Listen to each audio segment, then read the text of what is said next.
ce que le texte de la Torah vient nous enseigner. Le Zohar, en fait, il vient, si vous voulez, dans cette grande introduction sur le Zohar, il vient indiquer la profondeur qu'il y a dans le texte. Donc, on sait que généralement, il y a quatre niveaux d'interprétation. Je fais une grande introduction. Donc, il y a le pshat, c'est le sens littéral. Il y a l'allusion, remez, le drash, le commentaire, et le sot, c'est le secret.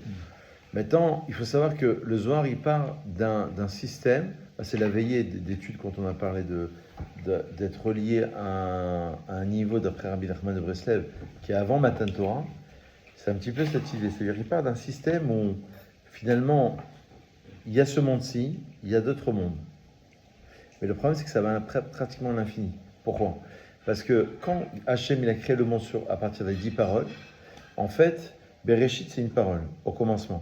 Le Zohar enseigne lui-même que dans Bereshit, toute la Torah est contenue. Dans le bête de Bereshit, toute la Torah est contenue. Et dans le point du bête, c'est le monde en expansion. Maintenant, les 10 paroles, en fait, c'est celles à partir desquelles le monde va être créé, ce qui correspond aux 10 sphirotes. Une sphira, ça veut dire en français une sphère. Une sphère, ça veut dire un degré d'élévation 2. Donc, en vérité, vous avez le degré... En fait, vous avez un potentiel qu'il va falloir révéler. Très souvent, on a un potentiel qui est caché. Ce que je vous dis, c'est pas dans le Zohar, c'est dans Rabbi Nachman de Breslev qui l'explique comme ça. On l'a fait pour la veillée de Shavuot. Quand il a parlé de Be'asara Ma'amarot, Betorat Elem Venista, les 10 paroles de la création qui sont cachées dans le monde lui-même. Parce que, en fait, la Torah, c'est assez compliqué. Elle est écrite 974 générations avant la création du monde. Elle va être révélée 26 générations après la création. Donc en fait, il y a 1000 générations. Les élèves d'or, on dit qu'un jour pour Dieu, c'est 1000 ans pour nous. Bon, il y a de quoi, c'est des grands sujets, on touche un point, donc il y a de quoi développer. Donc grosso modo, il y a plusieurs mondes. On va dire, éternel, qu'il y a le monde de la Assia, le monde dans lequel on est. Il y a plus de mal que de bien, d'accord, si on devait schématiser, d'après une lecture du Gaon de Vilna. Le monde à Yetzira, le monde de la formation, c'est là. Donc, le monde à Assia, c'est le monde dans lequel on est. Ça correspond à la première partie de la Tfila avant Odou. Donc, les corbanotes, l'action. Yetzira, c'est déjà le monde des anges. Un ange, c'est compliqué. D'après le Rambam, par exemple, c'est Korah Rochani, c'est une force spirituelle qui est là. Bon, après, c'est des sujets compliqués. Donc, grosso modo, le deuxième monde, c'est moitié mal, moitié bien. Le monde de la Bria, qui correspond au chemin Israël dans la Tfila du matin, ça correspond au monde des tzadikim. Il y a plus de bien que de mal. Robotov, au Mirotara. Be'olam Abria. À Olam Ashlishi. Ksat. Ksat. Ah, dans le monde des anges, c'est moitié-moitié? Non. Le monde des anges, oui. Non, le monde des anges, Olam Yetzira, qui a Khatsi Tov et Khatsi Ra. Parce qu'en vérité, la Torah elle part du système que Zé le Hormat Zé Asa Elohim. Tout ce que Dieu a fait dans la création, tout est millimétré, tout est calculé. On ne comprend rien parce qu'un scorpion, on ne sait pas. Le serpent, on ne sait pas. Le tigre, on ne sait pas. Mais il faut savoir qu'il y a autant de forces négatives que positives. Il y a tout ce qui existe dans la mer existe sur terre et tout ce qui existe en bas existe en haut sur un niveau spirituel. Ça veut dire qu'il y a le Simon d'en bas et le Simon d'en haut. C'est-à-dire qu'il y a le Zohar lui-même, il dit Noach Présimné. Et les Toledot Noach Tzadik Tamim Ayav et Torotav. Quand on dit voici la généalogie de Noach était un homme tzadik. La Makatou, pourquoi c'est écrit 2 fois Présimné? J'tépe Amim. 2 fois c'est marqué Noach. Et le Zohar il répond c'est à développer. Noir d'en bas est égal au noir d'en haut. Ça veut dire une force spirituelle. Alors la Ma'atzilut, c'est Etzel, ça veut dire à côté de, à proximité de. Fusion totale en français. Symbiose, c'est la Hamida. Fusion avec Hachem. Donc ça, c'est pas en vue. Là où ça se complique, c'est que dans chaque monde, il y a 10 degrés, correspondant à 10 sphirotes. Et dans chaque sphira, tu as plusieurs degrés. Ouais. Alors moi, j'ai lu un passage du Zohar incroyable. C'est que maintenant, aujourd'hui, je l'ai découvert dans une autre parachat Sézénasso, je vais vous faire un petit peu. Parachat Pinchas, il dit que, grosso modo, dans une âme, tu as 5 niveaux. Tu as Nefesh, Ruach, Neshama, Chaya et Yechida. Grosso modo, il y a 1000 lectures, 1000 paramètres, mais pour vous le dire le plus facilement possible, dans Nefesh, c'est la psychologie de l'être. Parce que Nefesh, ça veut dire un corps aussi. ça veut dire, ça veut dire aussi un corps. Par exemple, dans le texte même de la Torah, Nefesh assimilé au corps. Alors c'est l'âme et premier degré qui est relié au corps. Dans le sens psychique, l'enveloppe corporelle, dans le sens psychologique, dans le sens psychique, etc. C'est le monde de l'action, Nefesh. Alors, là on rentre dans la chassidut, c'est-à-dire qu'effectivement, et c'est dans le Zohar aussi, il y a l'âme animale, l'âme intellectuelle et l'âme divine. Dans la Havdalah, on dit Sechel Tov Be'ene Elohim Ve'Adam, qu'on ait un bon Sechel, un bon intellect. Sechel, c'est l'intellect, c'est le cerveau, aux yeux de Dieu et des hommes. Sechel, c'est l'âme animale, il dit le Malbim. Et Sechel Tov, il dit c'est l'âme déjà spirituelle. Hein? L'âme animale, intellectuelle, et ensuite spirituelle. Il y a quelque chose à dire Nao or never. donc en vérité, après il y a Ruach, qui est déjà le monde de la parole. Quand Dieu a créé l'homme, il a créé avec le pouvoir de parler, que des Lédaber. Et dans le Targum, donc là, c'est marqué Ruach Melalela. C'est-à-dire, c'est un esprit de. Oh là là, déjà. On est déjà. C'est magnifique. Oh là là, Céline, Nicolas Carole. Bon, mangez, mais laissez-moi une partie, hein, juste. Ruach, c'est la parole. Et Céline, ça va vous plaire. Non, écoutez, venez. Non, parce que vous êtes dérangés, regardez. Asseyez-vous, Céline, ça va vous plaire. Venez, faites comme ça, au moins vous écoutez la Torah. Et on vous remercie vraiment, parce que vous êtes vraiment dérangés. Nefesh, Céline, c'est l'action. Il y a 5 niveaux dans la Neshama. Ruach, c'est la parole. Neshama, c'est l'intellect. Chaya et Yechida, c'est des niveaux qui nous dépassent. Mais dans chaque niveau, il y a plusieurs niveaux. Dans le Zohar de la Parashat Pinchas, c'est marqué qu'une Neshama, tu as connu ce Zohar? Elle peut se subdiviser en combien de nitzosot, combien d'étincelles? Parce que chaque niveau se subdivise encore. C'est dans combien? Il dit le Zohar? Dans 600 000. 600 000 quoi? Nitzosot chez les Neshamot. 600 000 étincelles d'âme. Parce que regarde, tu as 613, Chercha Neshamot, racine d'âme. Le Harizal dit. Mais 613, ça se subdivise déjà en 600 000, comme les 600 000 qui sont sortis d'Égypte. Et après, et comment tu arrives à 15 millions de Juifs? Aujourd'hui, 15 millions. 13, 14, 15 de Juifs. Comment tu arrives de 600 000 Neshamot? Comment ça?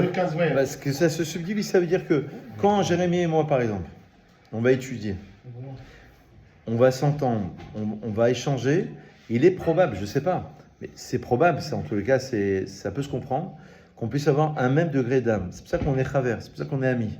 Chaver, c'est chibour. Chibour, ça veut dire un lien. Gam et la chaîne ivrite. Chibour. Et Chevron, c'est ça. Chevron, le Zohar, il dit, c'est là où sont enterrés les patriarches, c'est Melachon Chibour. Ça veut dire c'est un lien entre ce monde-ci et le monde futur. Marat Amarpela, le Maharal, il dit, oh là là, quelle merveille. On va revenir, ça continue. Je crois qu'on va revenir. Hein. L'accueil a été formidable. Chevron, il dit, Marat Amarpela, c'est kafoul, c'est doublé entre ce monde-ci et le monde futur. C'est-à-dire c'est un lien entre les deux. Voilà. Alors, je vais vous faire un texte sur Parashat Nasso. Qui parle de Birkat HaKohanim. Pikudada, cette mitzvah de bénir l'assemblée. C'est quoi cette mitzvah? Vous allez découvrir des choses. Pourquoi le Kohen, il doit lever ses mains? On va voir qu'il lève plus la main droite, selon la halakha, et selon le Zohar, plus la main droite que la main gauche. Un petit peu. Ah, on va expliquer. Et pourquoi il fait 5 espaces? Pourquoi il fait les... On va voir. Alors, chaque doigt, c'est Wahad Sfira. Sfira Achad be'ivrit, be'lashon aravit. Wahda, voilà. Wahda. Alors, exactement, c'est des forces spirituelles. Non, Raphaël, il aime ses sujets. Il aime les sujets. Je suis sûr que tu es un peu kabbaliste. Non, il est. Non, il adore. D'ailleurs, il faut qu'on fasse plus, Raphaël. On va se voir plus. Dieu. Parce qu'en fait, la main droite, c'est... C'est le chesed. C'est ça. et la gauche c'est la rigueur. Donc en fait, le Zohar va expliquer tout de suite, on va le voir, qu'il faut que la droite l'emporte sur la gauche. Exactement. Et le rabbi, d'ailleurs, le rabbi Lubavitch, tapait comme ça. La droite pour les mitzvot. Exactement, sur la Gvora. Et chaque énergie, si on peut les appeler ainsi, hein, c'est un sujet profond. Et chaque doigt représente une énergie, une sphira, qui vient amener un shefar, ça veut dire une influence divine en quelque sorte, qui va se propager dans le monde. Donc, vous voyez bien cette correspondance entre le monde en haut et le monde en bas. Vous comprenez bien la relation entre le haut et le bas, et le fait que le Kohen, dans le Gemara de Shota, c'est marqué qu'il y a trois choses qu'il ne faut pas voir. Il y a la Shrina qui repose, le Kohen quand il bénit l'assemblée, l'arc-en-ciel, il faut le voir mais pas le contempler, l'arc-en-ciel. Il y a une bracha parce que ça rappelle que Dieu voulait détruire le monde. Et la troisième, c'est la lune. J'ai fait Birkat Elevana hier soir. L'arc-en-ciel et la lune. Il faut voir mais pas contempler. Parce qu'il y a la Shrina, il y a la présence divine. La lune, Ouais. Parce que ça représente, toute proportion gardée, un niveau de manifestation divine sur cette terre. On la regarde la lune. Hein? Il faut la voir mais pas la fixer, il ne faut pas la contempler. Ah ouais. C'est juste, tu vois, comme ça, 2 secondes, et après tu fais la Birkat Elevana. Et en fait, c'est extraordinaire parce que, regardez, selon le Harizal, chaque tzaddik, Simon, chaque tzaddik, il amène la Shrina sur terre. Donc, si vraiment tu considères que le Kohen, dans Parashat Naso, parce que c'est Birkat HaKohanim, dans Parashat Naso, s'il amène la Shrina qui va se répandre dans le monde, c'est extraordinaire. C'est-à-dire que tu ne peux pas voir la Shrina qui réside sur ses mains, normalement. Le Kohen, ça n'est que, entre guillemets, un vecteur, un moyen de passage pour amener la présence divine sur terre. Mais il l'amène quand même. C'est pour ça qu'il doit être cachère, c'est pour ça qu'il doit être... c'est une grande force. Alors, le Rav Ovadia Yosef, il a beaucoup écrit. Vous savez que le Rav Yitzhak Yosef, il a témoigné cette semaine que Rav Ovadia Yosef, quand il est parti voir Baba Salé la première fois de sa vie, donc je sais pas, il avait 20 ans, 25 ans, je sais pas quelle année, il était très jeune, il lui a dit, dans le ciel, je vous dis ce que Baba Salé a dit, hein, c'est le témoignage de Rav Yitzhak Yosef, dans le ciel, on déclare que la halakha est comme Rav Ovadia Yosef. Dans le ciel. Baba Salé l'a dit à Rav Ovadia Yosef. Rav Ovadia Yosef, il dit combien même le Kohen, il n'est pas Shomer Shabbat, il y a des Kohanim, vous savez très bien, autour de nous qui sont pas. Il faut le laisser faire parce que, en vérité, bon, il y a des avérotes, s'il est marié avec une femme divorcée, c'est un problème. S'il est. Merci. Il a le droit de faire, c'est ça? Non, s'il est vraiment marié, non, c'est assuré. Si Sam il a des aventures, des trucs, ça, il peut avoir un éther. Mais si c'est vraiment marié, ça c'est un vrai problème. S'il fait vraiment des avérotes, par exemple, des pharisiens, c'est un vrai problème. Mais s'il n'est pas vraiment caché à 100%, il faut qu'il fasse. Au contraire, ça va le rapprocher. Au lieu d'écarter les gens, ça va les rapprocher. Et en tous les cas, l'idée, elle est comme ça. Au moment où il fait Birkat Kohanim à la synagogue,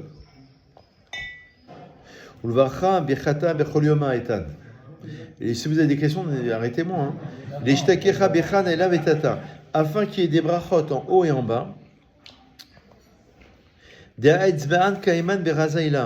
Parce que les doigts renseignent sur les 10 sphirotes, les 10 doigts 10 sphirotes. Donc il y a une manifestation de Dieu, une sphère, c'est-à-dire un degré où Dieu va se manifester à travers la bonté, à travers la rigueur. La première, c'est le Keter, c'est la couronne. La dernière, c'est Malchut, c'est la réalité qui nous amène dans ce monde-ci.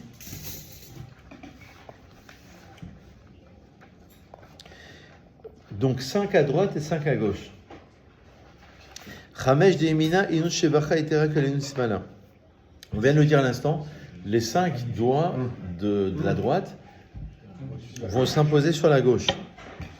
Dea, de Begin Dea Yemina, Itle Shevacha et Terak Simala. La droite a toujours l'emprise sur la gauche. Ve'alda Birchata Deka Barir Kana Yatamat. C'est pour ça qu'au moment où le Kohen va bénir le peuple, Istarir les Akefa Yemina Simana, il doit élever la droite sur la gauche. Ou les Ayena Be'ena Tava. Alors écoutez. Il faut que je vous le dise tout de suite avant d'oublier. Il faut qu'ils bénissent. Ah, ça, c'est une belle idée que tout le monde peut comprendre. Avec un bon œil. Le Shlomo Melech, il a dit Aïn Tov ou Yevorach. La Gemara a dit Altre Yevorach, et là, Yevarech, Hazak. Donc, avec un bon œil, il doit bénir. Il a dit le Rav, j'écoute un grand Rav en Israël, je ne sais plus lequel, hier ou hier, un grand Rav en Israël. Il a dit tu cherches les brachot des Mekoubalim, des Tzadikim. Il a dit si ton ami Raphaël, écoute ça, il te bénit, Mikol Alev, il veut que ton bonheur pour tes enfants, pour ta parnassa, il te bénit vraiment, et il dit ça et qu'il voit toutes les brachot. Et Rabbi Nachman, et avant de voir Rabbi Nachman, il y a un texte quand il bénit le Bigdushat Shel Aaron, le Kohen, je bénis avec la Kedusha de Aaron, ou le Varech et Amo Israël Be'ahava. Là-bas aussi il faut Chachamim Mila Ahava. Et je bénis le peuple avec amour. Les Varech et Amo Israël, ils m'ont ordonné de bénir le peuple d'Israël. Pourquoi ça a été rajouté Be'ahava? Il dit le Kohen, il faut qu'il soit animé. Or les Kohanim, la Gemara dit, ils sont nerveux les Kohanim. Par essence, ils sont nerveux. Tu sais pourquoi ils sont nerveux? Derrière là, tu peux toujours trouver l'inverse, mais généralement. Pourquoi? Parce que ils sont zrizim, la Gemara dit, ils sont empressés. Zariz, il est empressé pour faire les mitzvot, et une forme d'impulsivité. Pour faire la mitzvah. C'est magnifique. Ça, c'est magnifique. Et donc, il faut qu'il soit animé pour bénir. Si tu vois, il a dit le Rav, un grand Rav, je ne sais plus lequel, il a dit. Tu vas voir un tzaddik, la malo, c'est très bien, moi aussi je vais voir, pour avoir des brachot, moi j'étais voir la Yinuka, Baruch Hashem, et des deux, Rabbi Moshe et d'autres. Mais si tu vois quelqu'un qui est vraiment animé, un ami, qui veut vraiment te bénir, ça vaut toutes les brachot. Ça vaut toutes les brachot. Tu as compris ça, Jonas? C'est pas beau ça? Même un non-juif, non?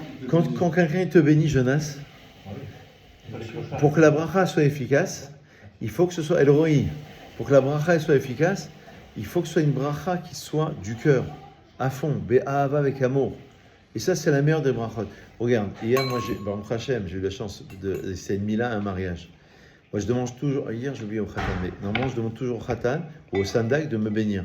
Des fois, le sandak, mais il a un pouvoir, à ce moment-là, il a un pouvoir. Des fois, il n'est pas religieux, mais à ce moment-là, il a un pouvoir. Le khatan, même s'il n'est pas. Il a un pouvoir à ce moment-là. Mais. Même s'il n'est pas sadique. C'est pas grave. C'est pas grave parce que. À ce moment-là, il est dans le dépassement. Du moment qu'il est dans l'amour, c'est très chassidique comme idée. C'est-à-dire que du moment qu'il y croit, qu'il est saint, qu'il veut vraiment ton bien, et la vérité, j'ai vu Rabbi Nachman de Breslev, écoute ça, Rabbi Nachman. Formidable. Il dit on vit une génération qui est angoissée, qui est frustrée, qui est déprimée, qui est angoissée, qui a peur, qui a des. La vérité, j'ai dit ça à mon fils qui est en Israël. Ce que je vous dis, je l'ai dit tout à l'heure, j'ai eu le téléphone. Et comme ça, des fois, des angoisses. Ben, c'est les jeunes, c'est normal, quoi. Et je lui ai dit, tu sais, Rabbi Nachman, ça lui a beaucoup plu. Je lui ai dit, Rabbi Nachman, il dit une chose. Celui qui est angoissé, c'est celui qui manque de Emouna. Si tu as la Emouna, il ne faut pas vexer les gens, il faut lui dire, mais vous voyez ce que je veux dire. Il dit, parce que si ta vie, elle est calculée, hein, mon cher Chaim, elle est calculée, elle est pensée, chaque millimètre, chaque chose. Et bien en vérité, si tu as la Emouna, tu n'as plus peur de rien. Et Rav Ben Chetrit l'avait dit une fois, ça m'avait marqué. Rav Ben Chetrit, il avait dit, ceux qui ont peur des avions, ceux qui ont peur des choses, c'est ceux qui n'ont pas peur d'Hachem. Il avait dit une fois, Rav Ben Chetrit. Celui qui a peur de l'avion, il n'a pas peur d'Hachem? Il manque de crainte d'Hachem. Il manque. Ah oui. Il manque. Ah oui, Et c'est d'accord, vrai. c'est ça, oui. Parce que si vraiment, et il dit, celui qui a la Emouna, et dit tout ça, Rabbi Nachman, Ethan, tout ça, c'est Yitzhara. La peur, les frustrations. Mais ce que je te dis, je me le dis à moi. Je crois que moi, j'ai pas peur des choses. On n'est pas angoissé, on se réveille pas des fois en pleine nuit. Parce que nous-mêmes, quand je vous parle, je me parle à moi-même. Je ne parle pas à vous. Moi, Et ça, il y on a a des tous. niveaux d'angoisse, ça dépend. Oui. On devrait pas pour rien. Quand on est angoissé pour des choses matérielles. C'est un Jonas. Des fois, t'arrives Il faut aller aussi. t'arrives. ידעתי שאתה רוצה. בגלל זה אמרתי לו. Tout le monde a ça. I knew he's gonna want it, you know, Jonas? I hear it. I hear the rabbi in my heart. Pepsi, good light. Tu as compris ça, Ethan? Il a dit Rabbi Nachman, c'est facile, tout ce que je vous dis, c'est facile. Il n'y a rien de compliqué. Il faut juste enregistrer parce que El Roi, très important pour toi. Ce que je te dis, c'est très important. C'est le travail. Ça veut dire, à mon avis, il a dit Rabbi Nachman de Breslev. Moi, j'adore Rabbi Nachman. J'adore la opinion. Il a dit une chose. Là, écoute ça, El Roi. écoute tout le monde. L'épreuve, Jonas, l'épreuve de la fin des temps, Zera Kaimoun. L'épreuve, les Yessourines, d'accord, les difficultés qu'on va rencontrer, tout c'est un problème de Emouna. Et c'est pour ça que Rabat. Hein? C'est ça la chose. Faut étudier. faut lire. Est-ce qu'il Tu vois, traverse le peuple sur le d'Israël net en ce aussi. moment? C'est pas une épreuve de mémoire. C'est une grande Ce qu'on est preuve. en train de vivre en ce moment. Mais éteins. C'est une bonne question, Ethan. C'est une très bonne question. Tu as dit quoi? הוא אומר שאם זה קשה להיות אמונה. Quand on va prendre les monades, c'est quelqu'un qui n'est pas habitué du vent. C'est un peu comme si on fait un truc où il n'y a pas de preuve, c'est un peu. Enfin, sans preuve. C'est. קשה להאמין לאנשים. C'est pas rationnel, tu vois. Voilà. Moi, je pense, contrairement à ce qu'ils disent les gens, et j'en suis convaincu, je l'ai lu, ce que je vous dis, c'est pas moi qui pense, je l'ai lu. On n'a pas la émouna, c'est pas inné. Alors, il y a une base de émouna qui est innée, parfois chez certains, tant mieux, qui sont nés parce que leurs parents faisaient, ils font, ils y croient. C'est juste traditionnaliste, c'est extraordinaire. Hein? Mais moi, Avec la- je pense que c'est quelque chose, Ethan, qui se travaille. Ça veut dire que c'est rare sont les personnes, il y a des Neshamot comme ça qui sont nés, ils ont la chance d'être nés, ils n'ont pas de chélotte, et Gamzou et Toba tout le temps, et tant mieux pour eux. Mais je pense que la plupart des gens ont besoin de travailler ça. Pour le mariage, pour le divorce, pour l'argent, pour les guerres en Israël, de partout en Ukraine. En fait, tout ça, ce sont des électrochocs, mais c'est quelque chose qui se travaille. Aujourd'hui, il y a énormément de vidéos sur beaucoup de rabbins qui ont parlé. Tu tapes Rav sur la Emouna, tu vas tomber plein de rabbins très forts. Ils sont vraiment très compétents et qui ont fait plein de sujets. Mais c'est quelque chose, tu vois, tu devrais écouter. Au début, tu vas écouter avec un œil un petit peu, peut-être moins attentif, dans le sens où peut-être plus critique. Et après, au bout de 2 fois, 3 fois, 5, c'est quelque chose qui se travaille. Tu vois, c'est quelque chose. Et il dit Rabbi Nachman, l'épreuve de la fin des temps, c'est la Emouna. En fait, on éprouve Israël sur ce sujet. Alors, je ferme toutes les parenthèses. Je pars un peu. Hein, C'est un cadeau de pouvoir Le plus se dur, concentrer en c'est fait. que dans l'épreuve, réussir à dire merci Hachem. Bien sûr. תודה רבה. מי אמר את זה? נחמן. הכל לטובה. זה על הברסה? Akol et Tova, c'est Ketou Begmara déjà. בגמרא? Begmara. Alors, Après, ça ça, a été repris par Rabbi Nachman. En arabe, on dit ça au plus arabe. Même quand c'est- Ces idées dans le chassidisme, pas que par Rabbi Nachman. Dans la chassidoute, ça existe. C'est pas facile. Mais, Quand tu dis ça, גם זה לטובה. non mais, Gamzou et Tova. Mais c'est pas la même chose. Non, il faut aller jusqu'au bout. Gamzou et Tova, il faut aller jusqu'au bout du raisonnement. Non, Raphaël, Gamzou et Tova, ça veut dire que il fallait que je passe par cela. Ethan, pour répondre à ta question, il faut que tu passes par cette difficulté Même si pour t'as arriver des à mal. te découvrir. Même si La t'as vérité, des ce que je vous dis, je l'ai dit à mon fils. C'est marrant cette discussion que j'ai eue avec lui. quand on a galéré, après le kiff, il est plus grand.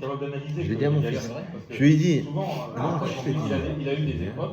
Tout le Ah, monde. non, meilleur je Et l'ai c'est dit. tout le monde. Tout le monde. Non, je sais Tout le monde. Non, c'est pas mon fils. Faut pas dire. Non, regarde, Ethan, je ne veux pas vous dire les circonstances, que sinon vous risquez de comprendre, mais quelqu'un, il doit faire une grande chose actuellement, et la semaine dernière, il est venu me voir, on a parlé pendant 1 heure, et j'ai été très éprouvé la semaine dernière, très touché, pas éprouvé, touché par un futur bar mitzvah, je ne rentre pas trop dans de détails, qui m'a beaucoup touché parce qu'il a une histoire, et quelqu'un aussi qui doit faire quelque chose, et il a souffert de cela, de son enfant, ses parents, ces trucs. Bon, alors j'essaie de l'écouter en tant que parent aussi, en tant que rabbin, etc. Je lui dis, mais moi je te la donne la position de la Torah, c'est plus simple. Et il était émerveillé. J'ai pensé à lui toute la journée, on a parlé 1 heure. À 23h, ça m'est venu. Je me suis dit, mais le Maharal de Prague, c'est ce qu'il enseigne toute sa vie. C'est qu'il dit que la construction de l'être, c'est de passer ce par quoi on est passé. C'est ça, Gamzou et Tova. Ça veut dire que, et c'est ça la lecture du Zohar, c'est de rentrer dans une lecture qui est plus superficielle. Tu peux lire la Torah, Abraham, Israël, Jacob, très bien. Mais après, tu vas dire, non, qu'est-ce que ça veut dire Abraham? Qu'est-ce que ça veut dire Israël? Et chaque personnage représente une sphère, représente un degré. Et donc, l'idée, Ethan, c'est de dire que pour te construire, il fallait que tu passes par cela. Comme les psys disent, l'adolescence. C'est ce qu'ils disent, Elroy. L'adolescence. Tu sais, c'est quoi l'adolescence? Évidemment. Pour se construire, il a besoin de passer par une opposition avec ses parents. Il a besoin de passer par une critique. S'exprimer. Par rapport à lui-même, par rapport aux autres, par rapport à la société. Et pour justement découvrir qui il est. Et c'est ça l'idée. Trouver sa place.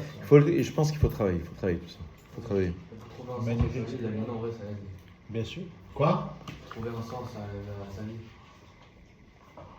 Tu as raison, bien mais, sûr. mais regarde, il faut aller plus loin. Ça veut dire que c'est marrant parce que je reprends la discussion que j'ai eue avec mon fils. Oui. Ça se ressemble Avec beaucoup. mon fils aussi. Ouais, avec Yoël aussi, Yoël et c'est à Autonava. Ouais. Et je lui ai dit, tu sais, le sens de la vie, enfin c'est le Maharal qui dit comme ça, c'est justement le sens des épreuves. Parce que, regarde, moi j'ai beaucoup de jeunes qui m'ont dit ça. Ils m'ont dit, franchement, c'est vous qui vous cassez la tête. Ça veut dire, les jeunes, ils vont te dire, ah, c'est beau ce que tu racontes, le sens des épreuves, mais c'est toi qui complique la vie. Vis et vis, c'est tout. Ouais, mais je lui dis, mais le problème, c'est que, pourquoi les gens, la Torah, elle dit, il y a 1000 définitions sur le bonheur. Pourquoi les gens ne sont pas heureux? Pourquoi ils n'ont pas le bonheur? Parce qu'ils sont en décalage avec eux-mêmes. Or, l'idée, c'est de révéler ce pourquoi on est né. Et comment tu vas le révéler? À travers les épreuves de la vie, à travers les rencontres, à travers les difficultés. Et en fait, c'est ça ta solution. Et comme il dit Rabbi Nachman, comment il dit en hébreu, si tu crois, im ta'amin she'efshar les kalkel, ta'amin she'efshar les taken. Une phrase à peu près comme ça. C'est que si tu crois que tu peux détruire, ouais, il comprend. Quand même, il y a une base, Si tu crois que tu peux détruire, tu peux construire. Et il dit Rabbi Nachman, ça c'est appelé ma femme, il dit, de la même manière, écoutez bien comment, c'est Rabbi Nachman, hein, c'est pas moi, qu'il y a une mitzvah de croire en Hachem et une mitzvah de croire en soi. Parce que, oui, en soi-même. Parce que si tu ne crois pas en toi-même, tu ne peux pas y arriver. Ça, c'est très fort. Ouais. C'est Rabbi Nachman, il a révélé ça. Et, C'est la base de départ. parce que sinon, regarde, tu as deux solutions. Tu peux dire, la vie n'a pas de sens, je mange, je bois, je travaille, je sors, etc. Non. Mais pour révéler vraiment, à un moment donné, tu vas te rendre compte qu'il y a un problème. Pour révéler la personne que tu es, il faut que tu trouves un sens. Et ça, il faut que tu passes par quoi tu es passé. Et donc, il ne faut pas réfuter ça, au contraire. Bon, j'avance un petit peu, Rêve. Alors, quand Paris chez deux Kana, comme le Kohen, donc on Birkat Kohanim, il étale ses mains, d'accord. Chez Rinta Sharia Leinoun Esban, là il y a la Shrina, la présence divine, sur ses doigts. Diakosha Beru Istekam, il met des Kana Bein Bracha, parce que Dieu, il se met d'accord avec la Bracha du Kohen. C'est un Zohar magnifique. Ve Israël Mitbarechim, Mitren Sitrim et Elav et Tata. Israël sont bénis par le haut et par le bas. Par le Kohen, mais évidemment par Hachem. Mais elle a Shechinta d'Israël Eidun Esbaran, par le haut, dans le sens où la Shrina repose sur les doigts, Vekana de Kamevare. Tahazé, alors ça j'avance un peu, je voulais vous faire un texte. J'ai une petite question technique. Ouais, Rapide. Technique. avec À plaisir. partir de quel moment exactement il faut se couvrir la tête quand il y a le Kohen? Est-ce que c'est au début de la bracha ou quand le Kohen il arrive? Au début de la bracha. C'est pas la peine quand il Non, rentre dans la synagogue. on se couvre. c'est un minag C'est comme on le l'ancienne, fait à c'est- l'ancienne, mais selon la halakha, C'est c'est au au moment moment. de la bracha.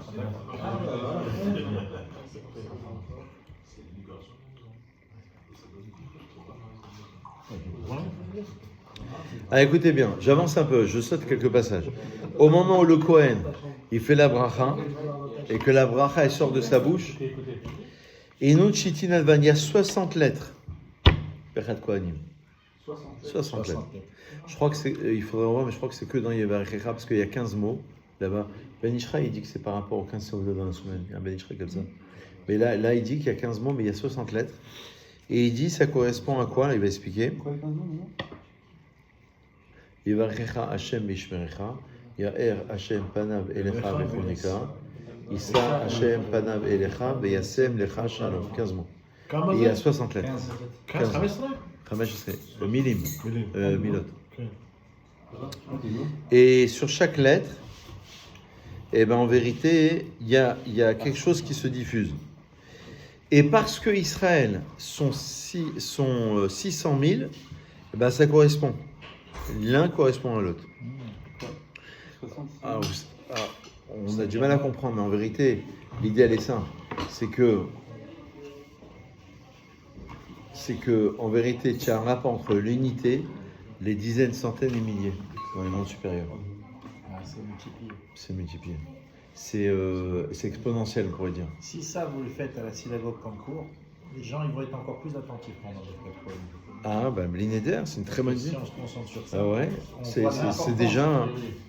On comprend Tu te dis ce que tu es en train de vivre là, c'est une connexion avec Il y en a qui- Hachem, il Il y en descend a pour qui ne ainsi savent dire. pas, ils savent pas. C'est pour ça que les gens, des fois, C'est pour ils- ça, ils c'est passent l'ignorance le problème. C'est pas Je vous fais encore 5 minutes, regardez, encore 5 minutes.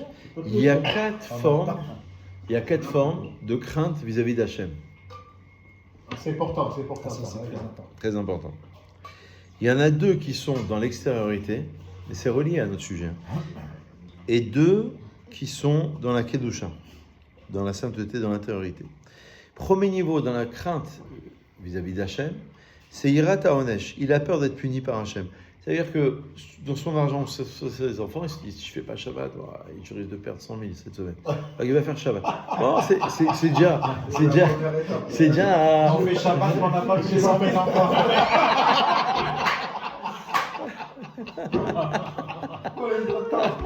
Nossa menina,